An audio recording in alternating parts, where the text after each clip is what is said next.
with how you would kind of take a step back. So it's really saying the double diamond, and we'll put some links into some examples. There's lots of people that talk about it online, that you really start with what you think is the problem. But if you imagine the diamond expanding, so you start on one side and you're expanding your thinking to actually go, truly, what is the problem?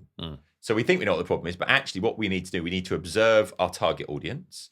We need to kind of look into the problem, open up, do some research, and that will open up potentially what the problem is. So we're kind of expanding out. And all these hand movements are going to be absolutely of no use to anyone that's listening to this at all.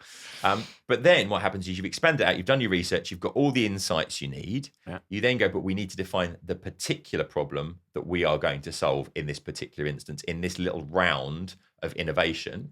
So you then define that down to a very specific challenge problem for a specific target audience in a specific context, so that you say, this is what we're going to do. So you just open up and close down. That's your first diamond. Okay. Then you do the same thing with your solutions. So you go through and say, okay, we've got the problem now. What are all the possible solutions? No idea is a bad idea.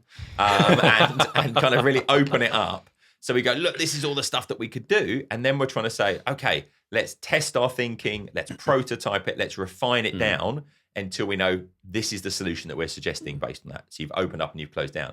And it's that idea of having expansive thinking and then thinking that you're narrowing down as well. And both of those types of thinking are really important. And some of us, we don't necessarily lend towards one or the other. So some people are really wildly creative and go out there, but they come up with too many ideas and there's no refinement. And some people are too laser focused on a single solution. And it makes you do both. Culturally, these things can be quite hard. So if you've got a roadmap for doing this, and that's what I love about, I guess, what I would term a brainstorming session, but it just opens up the possibilities. It's not necessarily obvious. You're able to connect all sorts of random dots together and come up with something entirely new that's very exciting. So that there's loads of different ways of doing this. Google have got their, I think it's a 5-day design sprint, they call it, which is basically design thinking, but it's a specific way of doing it.